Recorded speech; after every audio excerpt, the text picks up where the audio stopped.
இந்த பதிவை கேட்டுக்கொண்டிருக்கும் நல்ல உள்ளங்களுக்கு உங்கள் சுவாமிநாதன் ஜோதிடரின் அன்பான வணக்கங்கள். இன்றைக்கு நம்ம யூடியூப் சேனலில் தோஷங்களை நீக்கும் நந்தி தேவர் வழிபாடு பற்றி சொல்ல போகிறேன்.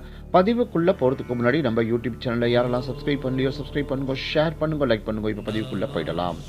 சிவன் கோவிலில் நுழைவாயிலில் நந்தி தேவர் காவல் தெய்வமாக நிற்கிறார்.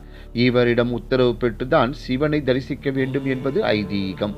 சிவன் என்னும் திருநாமத்தையும் அந்த ஈசனின் மகிமையையும் இந்த பிரபஞ்சத்துக்கு தாங்கி வருபவராக விளங்குபவர் நந்தி தேவர். எனவேதான் பிரதோஷ நாளில் நந்தியை சிவனாகவே கண்டு வணங்க வேண்டும்.